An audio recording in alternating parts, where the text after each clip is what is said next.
வழிகள் இந்த ஆரோக்கியமாக இருக்கணும். எல்லாத்துக்குமே ஒரே அம்சம், ஒரே வார்த்தையிலே அவங்க பைபிள்லையும் இருக்கு, குரான்லையும் இருக்கு, இந்து புராணங்கள்லையும் இருக்கு. எல்லாரும் சொல்றதும் ஒரே கருத்து தான். என்னுடைய அனுபவம் சந்தோஷம். ஆங்கிலத்தில் சொல்லணும்னா joyful heart is the best remedy for any disease.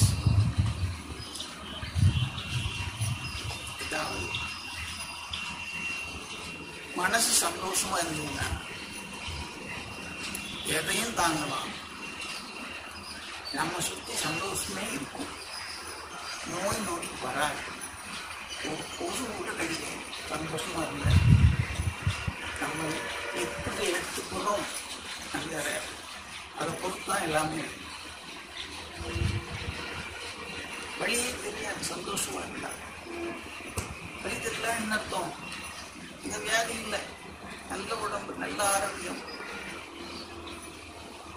இதுதான் மூலகாரணம். சந்தோஷம் இன்மை பிரச்சனையே தான். எல்லா வியாதிக்கும் எப்படியா சந்தோஷமா இருக்க முடியும்? நார்மலா தான் முடியும். இந்த சூழ்நிலையில முக்காவாசி வியாதிகள் நம்மளாக உருவாக்கிட்டது. அதே மாதிரிதான் சந்தோஷத்தை நாமளே சொல்லணும். கண்டதை படிச்சு, கண்டதை கேட்டு, கண்டது எல்லா சொல்றதையும் கேட்டு குழம்பு போயிருக்கிறத விட சிரிச்ச மூலமா மனசுல சந்தோஷமா ஒரு லாஃபிங் தெரப்பின்னு சொல்லுவாங்க. தெரப்பியா எடுத்தாலும் சரி, இல்லை நீங்க யூடியூப்ல வேற காமெடிகள் பார்த்து சிரிச்சுக்கிட்டே இருந்தாலும் சரி, சிரிக்க தெரிஞ்சவங்களுக்கு நோய் வராது. வாயை விட்டு சிரித்தால் நோய் விட்டு போகும்.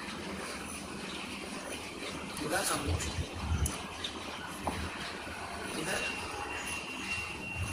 தினந்தோறும் கடைபிடிச்சோம்னா 20 நிமிஷம் எங்கேயும் போக வேண்டாம். வீட்டிலே அது மாதிரி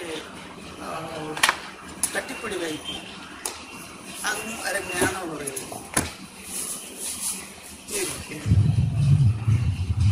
கோபம் வரும்போது சிரிச்சிடணும்.